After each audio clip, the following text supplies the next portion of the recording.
Welcome back to Apa Kabar Indonesia Malam. We now continue our discussion with several of our guests. One key question remains: will Iran stay silent? Is there already a strategy being prepared in response to the attacks that began with Israel targeting several areas in Iran? Mr. Faisal, what is your view on this? Yes, as an independent and sovereign country, Iran must respond. This means Iran has shown that it does not want to be dictated to, and it has launched attacks on Tel Aviv as well as on Haifa last year. At present, the existence of the regime in Iran is considered significant in relation to the Palestinian issue. We know that no country has attacked Israel since the Yom Kippur War in 1973. Now, during last year's conflict, the 12-day war in Iran succeeded in devastating parts of Tel Aviv and Haifa.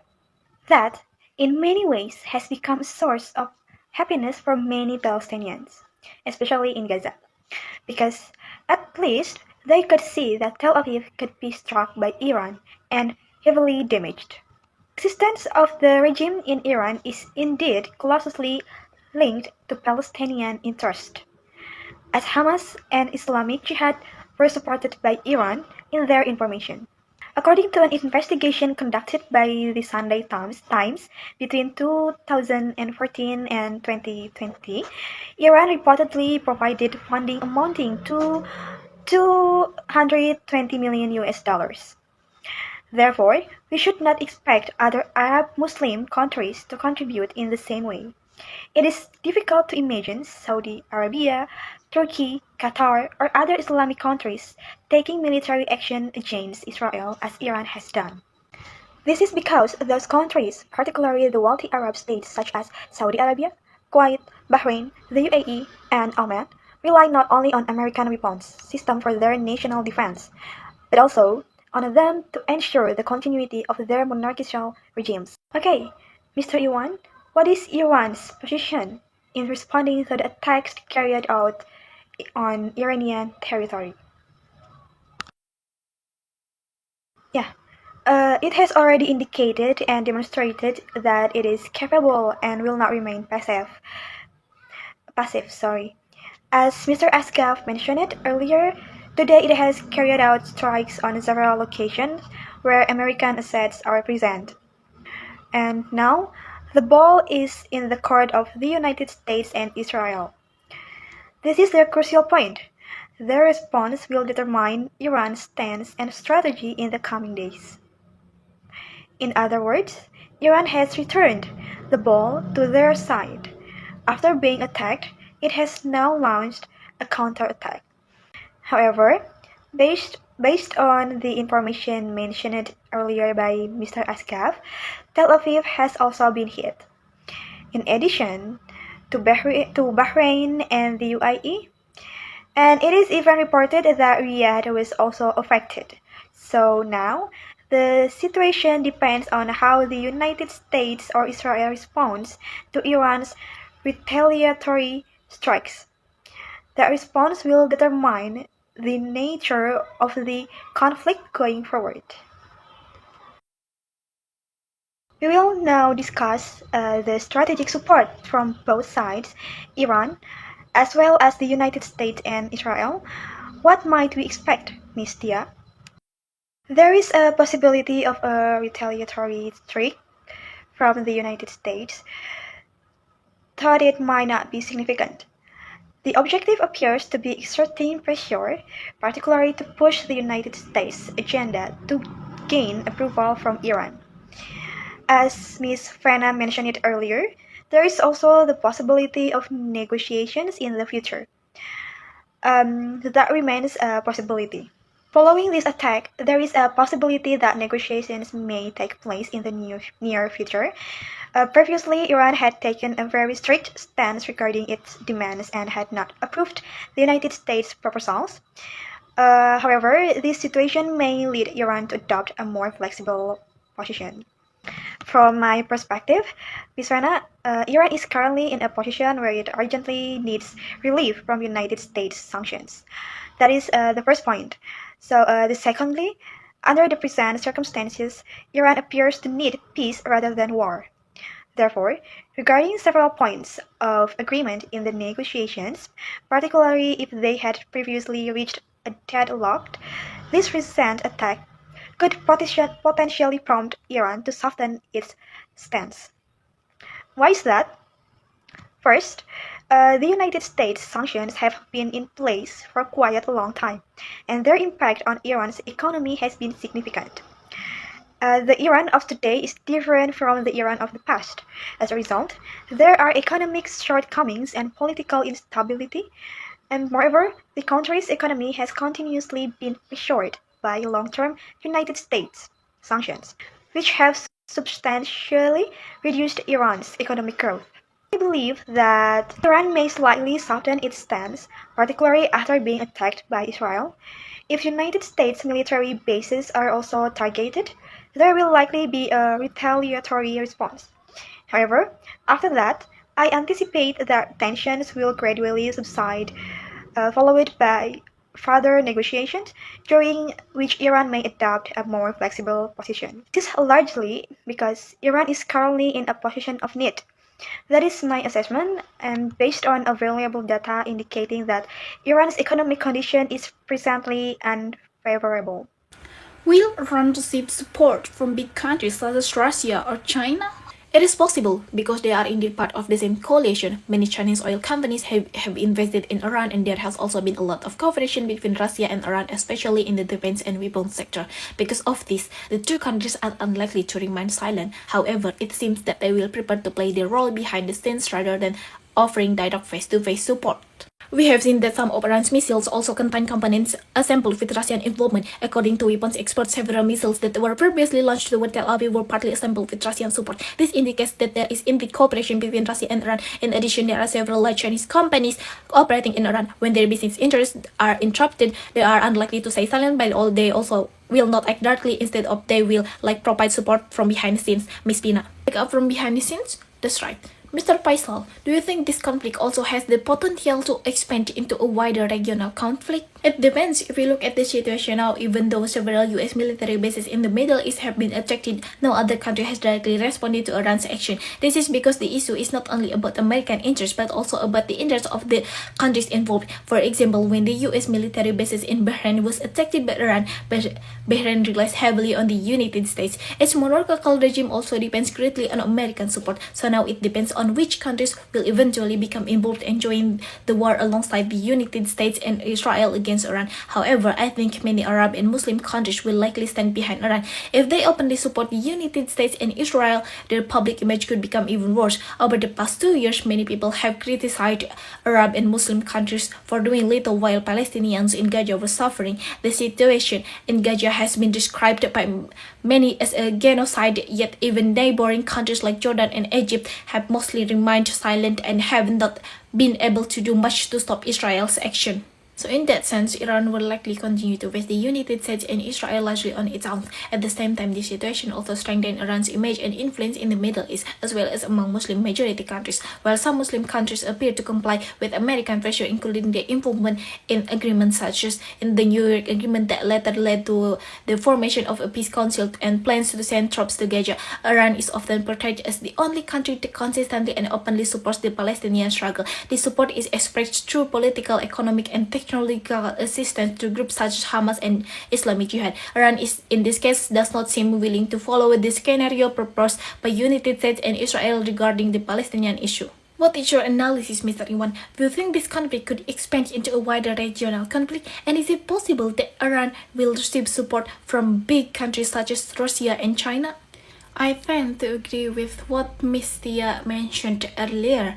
In many conflicts, even during wartime, there are usually back-channel communications or negotiations taking place behind the scenes. This is common not only in international politics but also in national politic dynamics. Because of that, I believe this war will remain limited and is unlikely to escalate into a broader regional conflict that would draw many other countries in the region into direct involvement. Secondly, as mentioned earlier, countries that are relatively supportive of Iran, such as Russia and China, do not want Iran to collapse.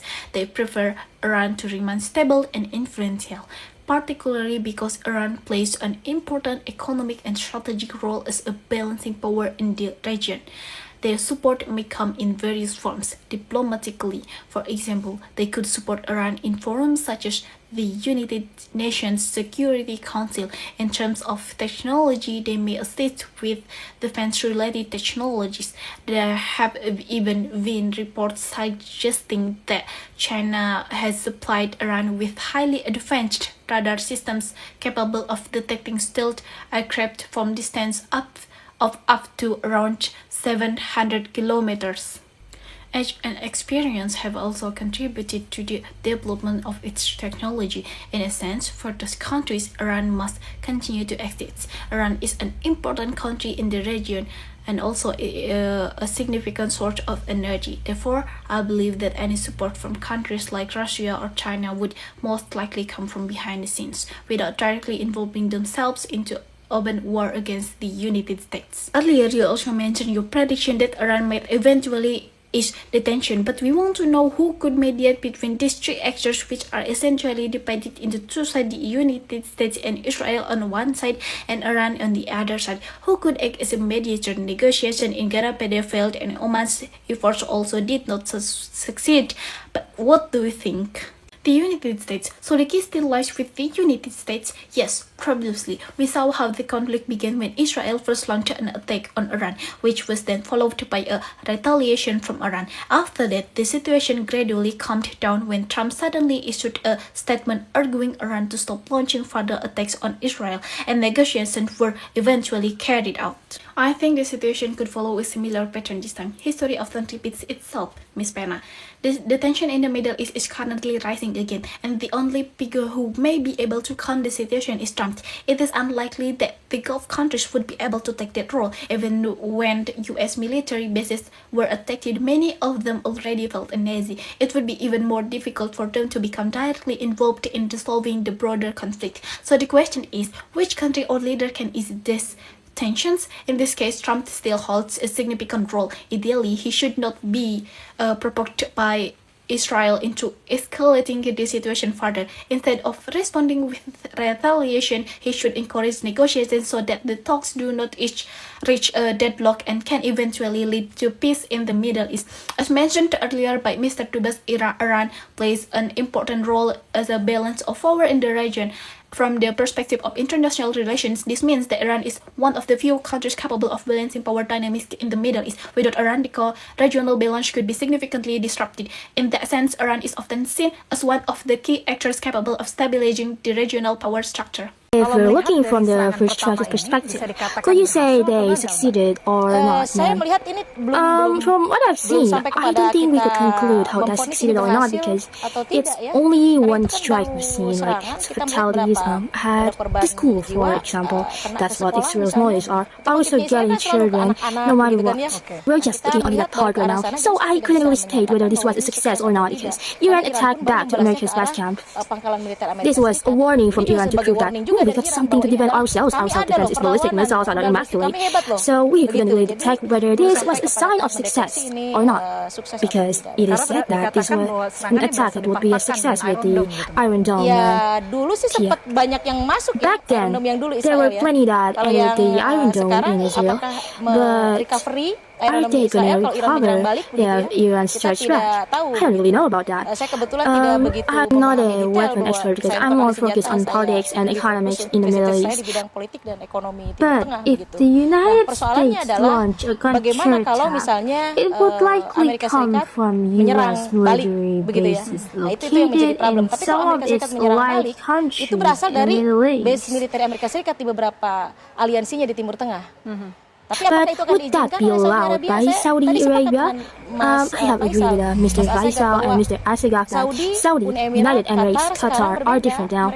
They now have tried to ban their airspace to attack Iran. It should be different now because there are plenty of Chinese businesses that are being watched by Saudi President hegemony of the United States in the East. China is also active in this, as well with the effects and the impact are spread widely politically. The cause and effect are spread everywhere, but we're going to continue our discussion later because I'm going to give you some news information.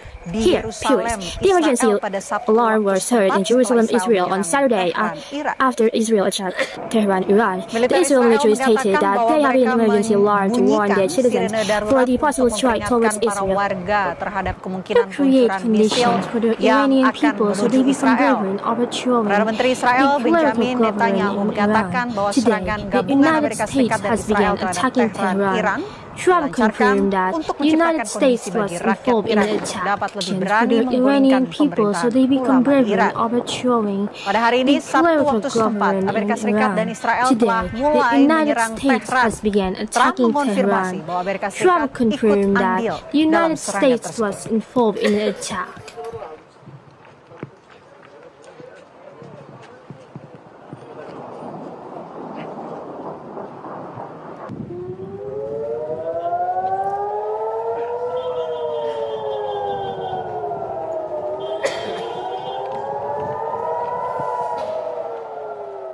Ya, kita akan lanjutkan diskusi kita. Saya mau ke Pak Iwan. Pak Iwan, kalau menurut Anda, jika kemudian ketegangan ini terus meningkat, bagaimana kemudian dampaknya terhadap stabilitas global? What kind of impact could it have on global stability? Menurut saya ketegangan di situ in my opinion, tensions there are something new. This is because Iran on one side and Israel and the United States on the other side. This kind of situation will keep continuing. The difference is really just the scale, right? The scale will vary, like I said earlier. It will depend on how the United States reacts to Iran attacks. But the impact globally, well, regionally and globally, of course, there will be effects if this drags for a long time. The economic impact is obvious that region is a major issue. It's a major source of energy. When supply from that area is disrupted, oil prices will also rise. That's almost certain, right? Stocks will also correct. Well, everything is connected to energy resources coming from that region. So, mostly in those areas, because in my view, this conflict aside from those effects is basically a repetition of history. Like what Mrs. Inaudible said earlier, this scale can almost be predicted and anticipated, and even the remedies, more or less, can be anticipated, but the economic impacts, sometimes they'll snowball. Seperti dulu ketika kita ada krisis energi, nah itu kan sampai harga minyak $100 per barrel. Nah ini sejauh mana konflik ini akan bisa dibatasi sehingga tidak memicu gejolak ekonomi global. Kita juga ingin bahas, tadi kita sudah bahas secara stabilitas global, bagaimana kemudian dampaknya terhadap stabilitas politik, khususnya di Timur Tengah. Mas Faisal nanti bisa respon usai jeda, kami jeda terlebih dahulu. Kabar Indonesia melaporkan kembali untuk Anda sesaat lagi.